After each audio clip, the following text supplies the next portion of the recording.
ஓம் ஸ்ரீ உச்சிஷ்ட மகா கணபதியே நமக. அனைவருக்கும் வணக்கம். குரோதி வருடத்துடைய வைகாசி மாத ராசி பலன்கள் கன்னி ராசிக்காக ஆண்டு கோள்கள் என்று சொல்லக்கூடிய கேது பகவான், ராகு பகவான். கேது உங்களுடைய ஜென்மத்தில் சஞ்சரிக்கிறார். 6ஆம் இடம் என்று சொல்லக்கூடிய கும்பத்தில் சனி ஆட்சி பெறுகிறார். 7ஆம் இடம் இல்லையா, கலஸ்தரஸ்தானம் இல்லையா, கலஸ்தரஸ்தானம் என்று சொல்லக்கூடிய 7ஆம் இடத்துல ராகு செவ்வாய் பயணிக்கிறார். 8ஆம் இடம் இல்லையா, 8ஆம் இடத்துல புதன் சுக்கிரன், பாக்கியஸ்தானம் என்று சொல்லக்கூடிய குரு சூரியனோட பயணிக்கிறார். இந்த குரு உங்களுக்கு பாக்கியத்தை தரக்கூடிய அமைப்பில் இருக்கிறாரா இல்லையா, உங்களுக்கு பாக்கியத்தை தரப்போறாரா அப்படிங்கிற விஷயம் உங்களுடைய பர்த் சார்ட்டை பொறுத்தே அமையும் என்பதில் சிறிது கூட ஐயம் கொள்ள தேவையில்லை. சரி, உங்களுக்கு தனக்காரகன் இல்லையா, தனஸ்தானாதிபதி இல்லையா, தனக்காரகன் குரு, தனஸ்தானாதிபதி என்று சொல்லக்கூடிய சுக்கிர பகவான் 6/6/2024 ரிஷபத்திலிருந்து மிதுனத்துக்கு போறார். இப்போ அவர் 8ல் ஆட்சி ஆகிறார், திரும்ப 9ஆம் இடத்துக்கு வர போறார். அப்போ குரு சூரியன் சுக்கிரன் காம்பினேஷன் வர போகுது. அப்போ 9ஆம் இடத்துல உங்களுக்கு ஆட்சி பெற போகிறார், குருவோட பயணிக்கிறார், சூரியன் இருக்க போறாரு. 10ஆம் இடத்துல புதனும் 24/5/2024 பயணிக்கிறார். ஸோ இந்த கிரகங்களுடைய சஞ்சாரங்கள், இந்த கிரகங்கள்லாம் என்னென்ன மாதிரியான பலன்களை தரும் அப்படின்னு பார்த்தோம் அப்படின்னா, தனஸ்தானம், அதாவது 10ஆம் இடத்து அதிபதி அத புதன் பகவான் இல்லையா, உங்களுக்கு 2 ஆதிபத்தியம் புதன் பெறுகிறார். அவர் 24/5/2024 மேஷத்திலிருந்து ரிஷபத்துக்கு வரார். இப்போ குருவோட பயணிக்கிறார். அப்போ தொழில் வழி மேன்மை, தொழிலில் ஒரு நல்ல லாபம், தொழில் பிரச்சனை தீர்ந்துடும்.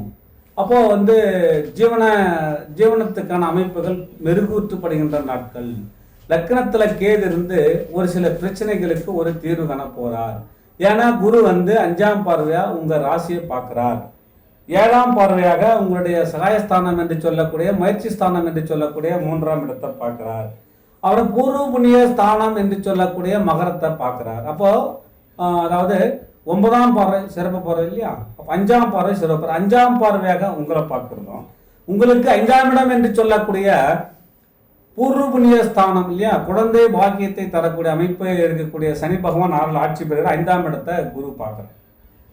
இப்போ இந்த சனி 6ல் ஆட்சி பெற்று சில இன்னல்களை கொடுக்குறாரா இல்லையான்றத உங்களுக்கு பர்த் சார்ட்டு உங்களுடைய தசாபுத்தியை பொறுத்து அமையும் இல்லையா.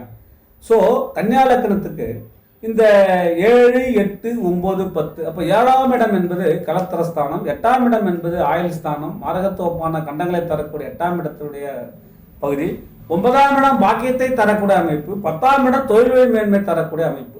அப்போ 8, 9, 10 ஆக்டிவேஷன் ஆக போகுது. எப்போ ஆக போகுது அப்படின்னா, இந்த குரோதி இடத்தோட வைகாசி மாதத்தில் செகண்ட் ஹாஃப்ல 15ஆம் தேதிக்கு மேலே ஆக போகுது. இப்போ வைகாசி மாதம் 7ஆம் தேதி ரிஷப ராசிக்கு சுக்கிரன் செல்கிறார். சுக்கிரன் உங்களுக்கு தனஸ்தானாதிபதியில் குருவுடன் சேர்ந்து அஷ்டலட்சுமி யோகத்தை தருவாரா, எனக்கு நல்லது நடக்குமா, என்னுடைய தொழிலிருந்து மென்மேலும் மெருகேற்றப்படுகின்ற அமைப்பு எனக்கு கிடைக்குமா, எனக்கு இடம் விட்டு இடம் மாறுதல்கள் கிடைக்குமா, என்னுடைய குழந்தைக்கு திருமணம் ஆகுமா, என்னுடைய பழைய கடன் அடைஞ்சிருமா, இப்படி நிறைய கேள்விகளுடன் இந்த குரு பயிற்சி பண்ணிட்டு இருக்கிறோம் இல்லையா. அப்போ இந்த கன்னியா லக்னத்தை பொறுத்த வரைக்கும், கன்னியா ராசியை பொறுத்த வரைக்கும் குருவானவர் 3 விதமான தோஷத்தை பெறுகிறார். அவர் பாக்கியத்தில் அமர்கிறார். இப்போ பாக்கியத்தில் அமர்ந்து 5ஆம் பார்வை, ஸ்பெஷல் பார்வை, சிறப்பு பார்வை உங்களை பார்க்கிறார். சகாயஸ்தானம் என்று சொல்லக்கூடிய 7ஆம் பார்வையாக உங்களுடைய 3ஆம் இடத்தை பார்க்கிறார். இப்போ 9ஆம் பார்வையாக உங்களுடைய பூர்வ புண்ணிய ஸ்தானத்தை பார்க்குறார். இப்போ இந்த இடமெல்லாம் பலம் பெறும் இல்லையா. அப்போ குரு பார்வை கோடி நன்மை, குரு பார்த்தால் கோடி நன்மை. இருக்கிற இடத்தை விட, அதாவது பாக்கியத்தை விட உங்களே பார்க்கறது, உங்களுடைய முயற்சியை பார்க்கறது, உங்களுடைய பூர்வ புண்ணிய ஸ்தானத்தை பார்க்கறது வழிகள் எல்லாம் சிறப்பை தரும். அப்போ வைகாசி மாதம் 7ஆம் தேதிக்கு மேல ரிஷபத்துக்கு சுக்கிரன் வரார், தனஸ்தானாதிபதி. அப்ப எதிர்பார்த்த பண வரவு இருக்கும், தொழில் வழி மேன்மை இருக்கும், இடம் விட்டு இடம் நடக்கும். 7ஆம் இடத்துல இருந்து செவ்வாய் 8ஆம் இடத்துக்கு நான் வரப்போறேன். 8ஆம் இடத்துல செவ்வாய் ஆட்சி பெற போகிறார். ஸோ இந்த மாதிரியான காலகட்டங்கள்ல வாங்கின கடன்களை நிதர்சனமாக செலவிடுவது அவசியம். ஒரு பக்கம் தனவரவு இருக்கும், ஒரு பக்கம் செலவாக போயிட்டு. அப்ப செலவு வழி பிரச்சனைகளை கட்டுக்குள்ள கொண்டு வந்தா மருத்துவ செலவுகள் கூடுமே. 6ல் சனி ஆட்சி ஆகிட்டு.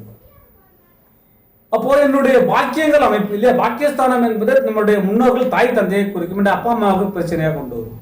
உடல் ஆரோக்கிய கேடுதல் ஏற்படும். ஏன் பாக்கியம்னா உங்களே கூட வந்து அஜீரண கோளாறா வர்றது, அந்த சூரியன் சிக்கரன் விரையாதிபதியாக அந்த சூரியனாங்க இருக்கிறது. ஸோ இந்த மாதிரியான காலகட்டங்களில், இந்த வெயில் காலகட்டங்களில் வைகாசி மாதம் 15ஆம் தேதிக்கு மேலே உங்களுக்கு இந்த அற்புதமான காலகட்டம் அமைய போகும்.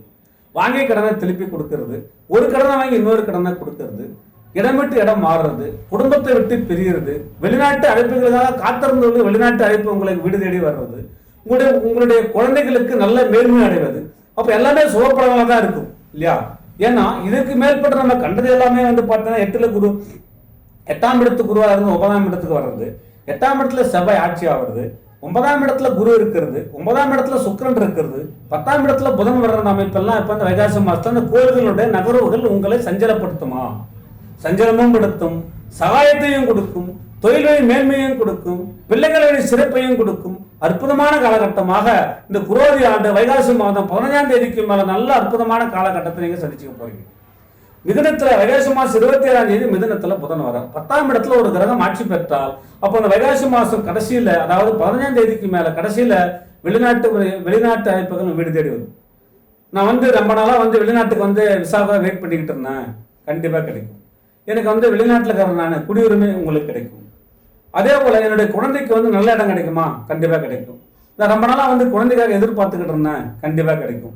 அப்போ கிடைக்கக்கூடியான விஷயங்கள் எத்தனையுமே போராடித்தான் பெற வேண்டும். ஏன்னா லக்கணத்துல கேது இருக்கிறார் இல்லையா? இப்ப இந்த கேது லக்கணத்துல சஞ்சரிப்பதும் 6ஆம் இடத்துல சனி ஆட்சியாகி ஒரு பக்கம் நிழல்களை கொடுத்தாலும் மறுபக்கம் சகாயத்தை கொடுப்பது, இப்படிமான பலவிதமான மாறுதல்கள், பலவிதமான கஷ்டங்கள், பலவிதமான நன்மைகள், பலவிதமான தீமைகள் இரண்டும் கலந்துதான் உங்களுடைய வாழ்க்கை. கன்னியாலக்கணத்தை பொறுத்த வரைக்கும் 10ஆம் இடத்துல புதன் ஆட்சி பெற போகிறார், சுக்கிரன் வரப்போறார். அப்போ மிதுனத்துல சுக்கிரன் வைகாசி மாசம் 31ஆம் தேதி வரப்போறார், 27ஆம் தேதி புதன் வரப்போறார். மிதுனம் அதாவது சுக்கிரன் பிளஸ் 10 பிளஸ் 2 அதாவது 9, அதாவது 2க்கு 9க்கு உரிய சுக்கிரன் 10ஆம் இடம் என்று சொல்லக்கூடிய ஜீவனஸ்தானத்தில் அமர்வது ஒரு சிறப்பான அமைப்பு.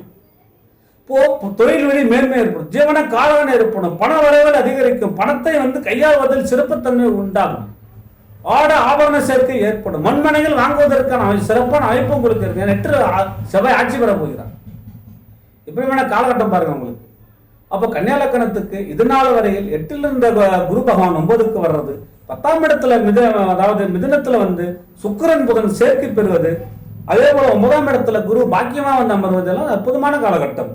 அப்போ இதற்கு முன்னால நோய்வாய்ப்பட்டிருந்தவங்களுக்கு, உங்களுடைய முன்னோர்களுக்கு, உங்களுடைய பேரண்ட்ஸ், உங்களுடைய சீனியர் சிட்டிசன்ஸ், உங்க வீட்டில் இருக்கிற வயதானவர்களுக்கு நல்ல ஒரு அற்புதமான காலகட்டம். அது ஒரு தீர்வு ஏற்பட்டு விடும். ரொம்ப நாளா போயிட்டு இருந்தேன், ஒரு டாக்டர் ஒரு மருந்து சொன்னா அந்த மருந்து சரியாடுன்ற ஒரு அற்புதமான காலகட்டம் வருது உங்களுக்கு.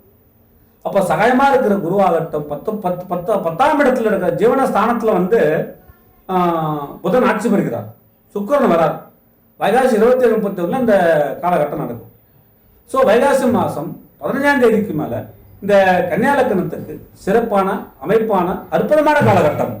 புதன் உங்களுக்கு ஃபேவரட்டா வர்றது, சுக்கிரன் உங்களுக்கு தனஸ்தானாதிபதியா வந்து அவர் வந்து 10ஆம் இடத்துல ஆட்சி பெற்ற புதனோட சேருவது ஒரு சிறப்பான அமைப்பு. ஆக குரோதி வருடத்துல வைகாசி மாசத்துல 15ஆம் தேதிக்கு மேல கன்னியாலக்கணத்துக்கு அற்புதமான காலகட்டம், சிறப்பான உண்மை, நிறைய தனஸ்தானங்கள், வீடு பை நிறைய பணம், மனசுல சந்தோஷம், அப்படிதான் உங்களுக்கு நடக்க போகுது. ஸோ இந்த 6ல் இருக்கிற சனி ஆட்சி ஆகுது, நல்லது தருமா கெட்டது தருமானா 5ஆம் இடத்தை வந்து குரு பார்த்துட்டார் இல்லையா? வீடு கொடுத்த சனி பகவான் வந்து ஆட்சி பெறுகிறார். அப்போ வந்து சனி வந்து புதனுக்கு வந்து ஃபேவரட் தான் இல்லையா? அப்போ நல்லதான் நடக்கும். அதாவது இப்போ குழந்தை பாக்கியம் தேடிக்கிட்டு இருந்தோம், ரொம்ப நாளாக வந்து கல்யாணம் ஆகி 4 வருஷம் ஆச்சுங்க, எனக்கு வந்து ட்ரீட்மெண்ட் எடுத்துகிட்டு இருக்கிறேன், கண்டிப்பாக உங்களுக்கு குழந்தை பாக்கியம் கிடைச்சிடும். இந்த 3ஆம் இடம் முயற்சியும் 5ஆம் இடத்தினுடைய பூர்வீகமும் சிறப்பாக இருக்கும். அப்போ பூர்வீக வழி சொத்துக்கள், பூர்வ வழி பிரச்சனைகள், அனந்தம்பி பிரச்சனைகள் எல்லாமே வந்து ஒரு கட்டுக்குள் வந்துவிடும். ஒரு நிதர்சனமான உண்மையை நீங்கள் அனுபவிக்க போகிறீர்கள். ஆக குரோதி வருடத்துல வைகாசி மாதத்துல 15ஆம் தேதிக்கு மேல கன்னியாலக்கணம் கன்னியாராசிக்காரர்களுக்கு அற்புதமான காலகட்டம். மீண்டும் அடுத்த பதிவில், அதாவது ஆணி மாத பலன்களில் மீண்டும் உங்களை சந்திக்கிறேன் என்று நன்றி விடைபெறுகிறேன். நன்றி, வணக்கம்.